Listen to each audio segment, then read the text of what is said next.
So can you tell me a little bit about yourself? Yeah, my name is Dianne Watson. I have 3 children, 25, 22 and 19. I work part-time with the community midwives in Tollcross team with NHS Lothian. I'm a clinical support worker.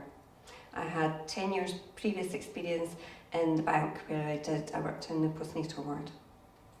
Good. Now, I understand you've just recently done the Professional Development Award in Maternal Health and Wellbeing, and I'm wondering what attracted you onto that course? As far as we were led to believe that there would be openings within our own work environment to progress to be MCAs, maternity care assistants. So that's something I was interested in, to gain more knowledge within the area and hopefully progress into that role. So that's what spurred me on. So it was career progression that drove you? Definitely, yes.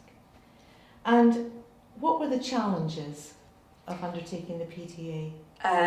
Learning to learn again, having not done it since being at school, having to adjust home life, even with grown-up children, and a part-time job, finding time management to fit it all in. That was the hardest thing.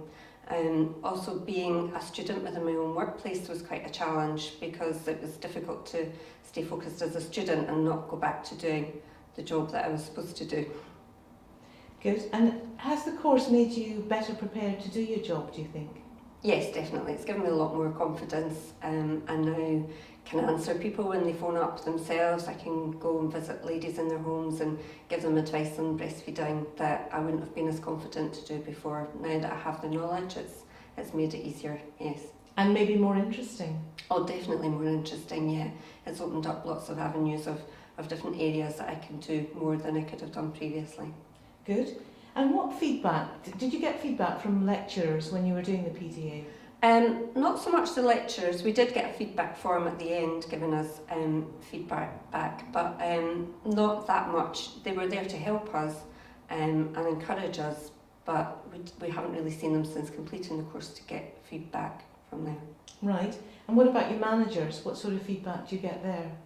Yeah, my manager is really pleased that I've got more knowledge and she can use me in other areas, but unfortunately they haven't put an MCA role within my workplace, so I have the knowledge but I'm not doing the role as yet, so it's a bit of an ongoing to try to get that role to be put in place. But yes, she has said that she's pleased that I've done the course and just waiting to get money put into it to hopefully find a role in that area. Good. Well, all the best with that.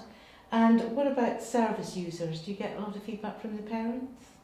When I go to home visits, yeah, mums seem happy with the advice and sometimes ask if you'll stay longer and stay overnight and help them then. First time mums who are a bit not so confident. So yeah, they seem pleased with the knowledge that I have in that area.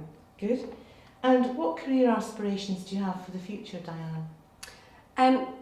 I suppose I'm getting to the older end of the age group. I think if I was younger, I maybe would then go on and study midwifery. Now it's kind of given me the beginning of the knowledge, and I would like to have more in-depth knowledge, but the age that I am now to go on and do that and still just want to work part-time wouldn't really work.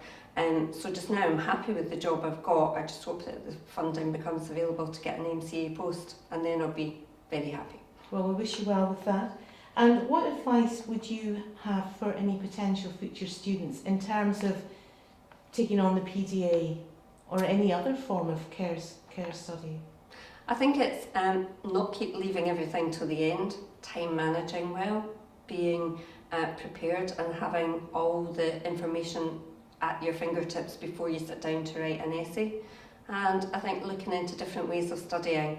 It wasn't all about textbooks for me. I liked to YouTube and listen to lectures, and I stuck all the muscles on my son with post-its to visually help. So it's just finding different ways that help you learn and learning how to reference and things again. I think make sure you have all the tools about you before you sit down to do it.